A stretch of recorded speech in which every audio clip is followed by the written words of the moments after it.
আসসালামু আলাইকুম, সবাই কেমন আছেন? এই যে মাংস ধুয়ে নিয়ে আসছি। তো আজকে সবাই রুটি কালকে খাইছে, আমরা তো কালকে খাই নাই। তো এর জন্য আজকে আমরা রুটি বানাবো। এই যে মাংস ধুয়ে পরিষ্কার করে নিছি। এখন এটা মাইকা চলাই বসাই দিমু। আর যেদিকে সকালে উঠা এই যে আটা চালের গুঁড়া বাঙাইলে আইছি। কেডায় বাঙালি হয়েছে ছেলের গুড়া? আমি বাঙাই নাই, এক কাকি আছে না, কাকির কাছে দিছিলাম বাঙাইতে। পরে ওই কাকিয়ে বাঙায় দিয়ে গেছে যে চালের গুঁড়া রুটি করমু। ওদিকে পানি বসাই দিয়ে আসছে চুলায়। আর এটা কি গরুর গোস্ত?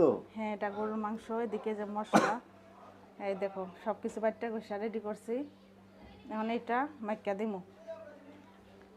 এই যে পেঁয়াজ পেঁয়াজ কুচি দিয়ে দিলাম। এই প্যাকেটে কি?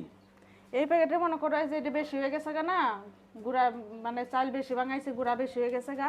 এখন এইটা রাখিয়া দিচ্ছি, আর একদিন পিঠা খামু। তাহলে রুটি বানাইবা কখন? রুটি রুটি এখনই বানাবো। ওই যে পানি বসা দিয়েছি চুলায়, গরম হইলেই তারপরে আটা খাইরে বানাবো। এখন কি মাংস বহাই দিবা? হ্যাঁ, এই যে মাংস বয়াই বহাই দাও দিতেছি। এই তাড়াতাড়ি যে মাইক্কা। মাইকা সব কিছু দিয়া বয়াই দিমু। সব কিছু আগে রেডি করে নিচ্ছি। এই যে লবণ,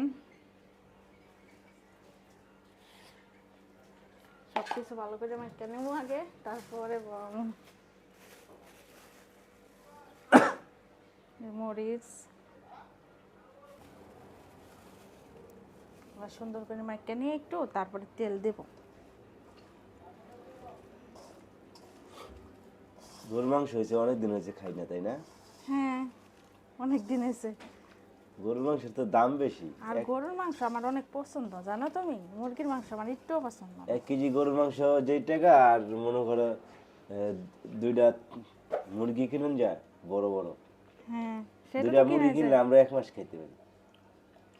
কিন্তু মুরগির মাংস আর এই গরুর মাংস তো আর এক না, বোঝো না? এটা ঠিক আছে। ওটা এক স্বাদ, এটা আর এক স্বাদ। আমার রান্না শেষ হলে সবাই চলে আসবেন আমাদের বাসায় দাওয়াত খাইতে, গরুর মাংস আর চালের রুটি খাইতে। সবাইকে দাওয়াত থাকলো। হ্যাঁ, যারা রোজা আছেন সন্ধ্যার পরে আইবেন, ইফতারের পরে আইবেন। হ্যাঁ। আর যারা রোজা নেই, আমাদের রান্না আগে হয়ে যাবে, চলে আসতে পারেন। চলে আসতে পারবে সবাই।